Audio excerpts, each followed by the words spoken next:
नमस्कार।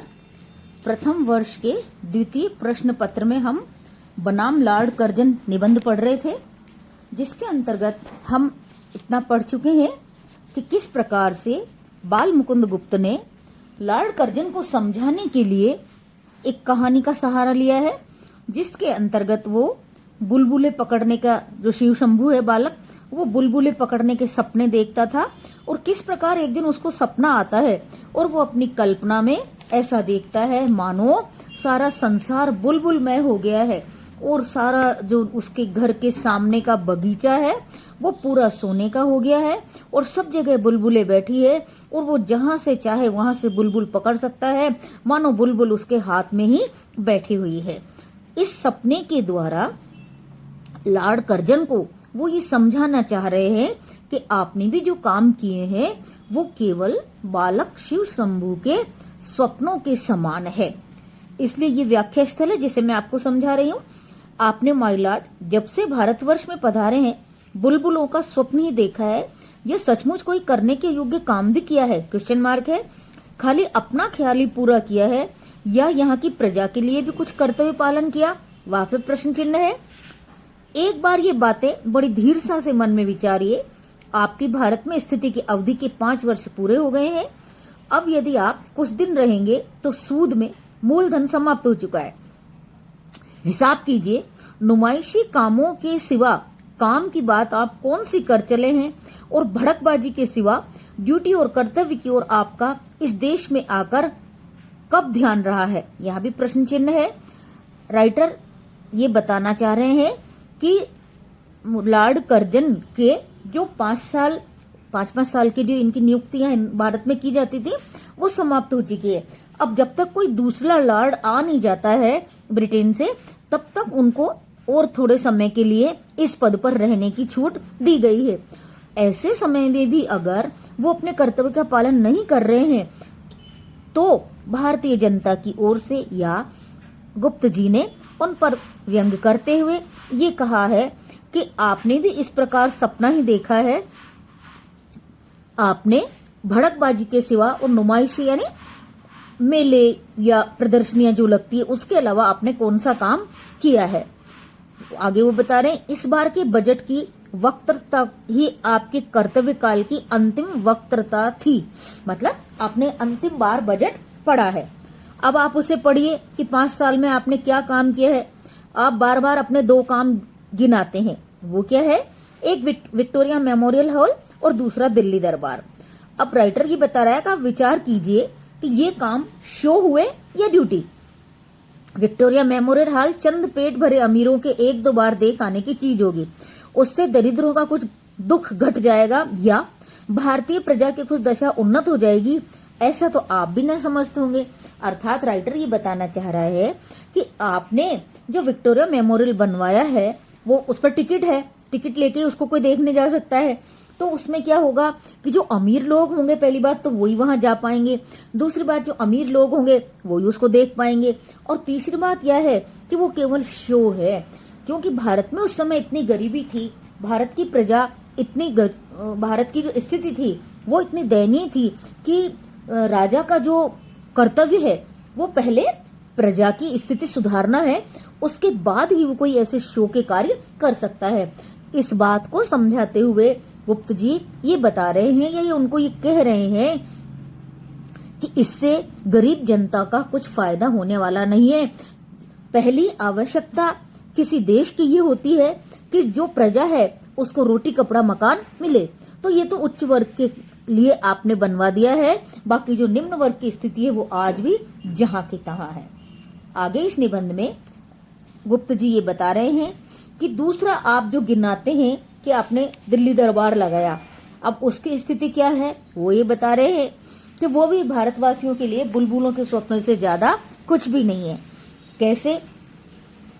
जिस हाथी पर आप सुनहरी झूले और सोने का होदा लगवाकर छत्र धारण पूर्वक सवार हुए थे वह अपने कीमती असबाब सहित जिसका था उसके पास चला गया। अर्थात भारतीय जनता भी ये जानती है कि वो न तो आपका था और न आपके पास रहने वाला है। और दरबार में जिस सुनहरी सिंहासन पर विराजमान होकर आपने भारत के सब राजा महाराजाओं की सलामी ली थी, वह भी वहीं तक था। आप स्वयं जानते हैं कि वो आपका नहीं है, वो भी जहाँ से आया था वहां चला गया। तो ये सब चीजें क्या हो गई, प्रदर्शनी की वस्तुएं हो गई, नुमाइशी वस्तुएं हो गई। भारत में ये सब पहले से मौजूद है और भारत में क्या है कि लोगों को ये सब देखने की पहले से ही आदत है। लोग विक्रम को याद करते हैं या उसका सिंहासन को, अर्थात लोग सिंहासन की वजह से किसी व्यक्ति को याद नहीं करते हैं, उसके कार्यों की वजह से लोग राजा को याद करते हैं। अकबर को याद करते हैं या उसके तख्त को, अर्थात लोग अकबर को उसके गुणों के कारण याद करते हैं, न कि सिंहासन के कारण।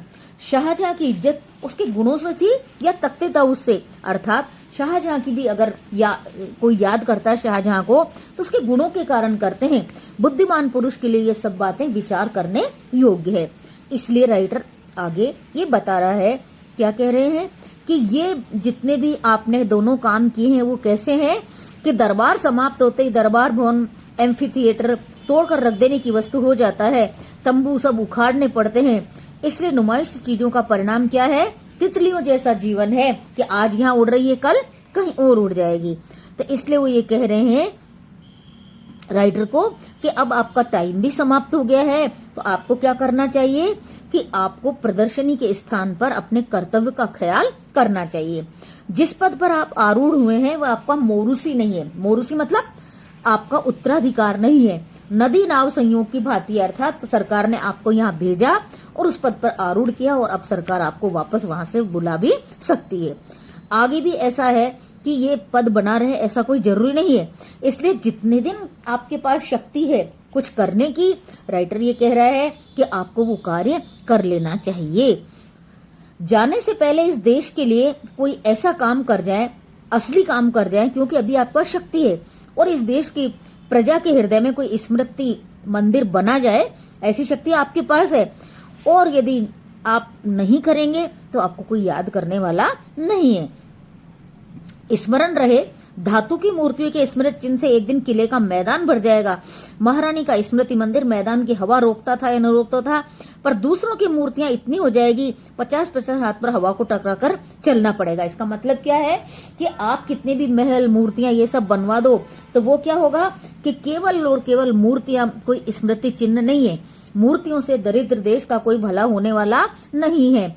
उन पे तो क्या होगा, या तो पक्षी उस पर विश्राम करेंगे या फिर क्या होगा कि वो केवल कुछ लोगों के देख के आने की वस्तु होगी, या फिर क्या होगा कि हवा भी उनसे टकरा कर चलेगी। राइटर आगे इसमें एक बात और कह रहा है कि लैंसडोन की मूर्ति बन सकती है, तो किस किस की मूर्ति नहीं बनती। लैंसडोन वो भी लार्ड थे, लेकिन उन्होंने भारतीय जनता के लिए बहुत काम किया था, वो उदारवादी थे।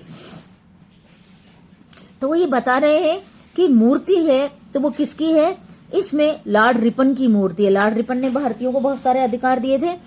और अगर आप चाहते हैं कि आपका भी स्मृति मंदिर बने तो उसके लिए क्या करना है कि आपका भी कोई यादगार बने, तो उसके लिए आपको भारतीय जनता के लिए कुछ काम करना पड़ेगा। और महारानी विक्टोरिया ने वो कंपनी से शासन लेकर 1857 में जब अंग्रेजी शासन को दे दिया था, तो उसके लिए राइटर ये कह रहे हैं कि वो यादगार की वस्तु है। मतलब ये है कि राइटर ये बताना चाह रहे हैं कि शो और ड्यूटी का मुकाबला कीजिए। शो को शो समझिए, शो ड्यूटी नहीं है। आपके दिल्ली दरबार की याद कुछ दिन बाद उतनी ही रह जाएगी जितने शिव शंभू शर्मा के सिर में बालकपन से उत्सुक स्वप्न की है। मतलब बड़ा होने के बाद बालक शिव शंभू भी उस स्वप्न को कोई बहुत अच्छे से उसका आनंद नहीं ले पा रहा है, वो केवल बच्चों के सपनों की बात है। तो आपने भी जो ये काम किए हैं उनकी स्मृति केवल इतनी रह जाएगी जितनी बालक शिव शंभू ने बचपन में सपने में बुलबुलें पकड़ने की देखी थी। इसलिए राइटर अंत में लॉर्ड कर्जन को इस कहानी के माध्यम से ये बताना चाह रहे हैं कि आपको अपनी ड्यूटी करनी चाहिए, शो के कार्य छोड़ करके, क्योंकि भारतीय जनता की स्थिति अभी बहुत दरिद्रतापूर्ण है, इसलिए आपको उनके लिए काम करना चाहिए। तो इस प्रकार इस निबंध में गुप्त जी ने बनाम लॉर्ड कर्जन निबंध में व्यंग के द्वारा ये बताया है कि कर्जन को किस प्रकार से अपने कर्तव्य को बोध होना चाहिए।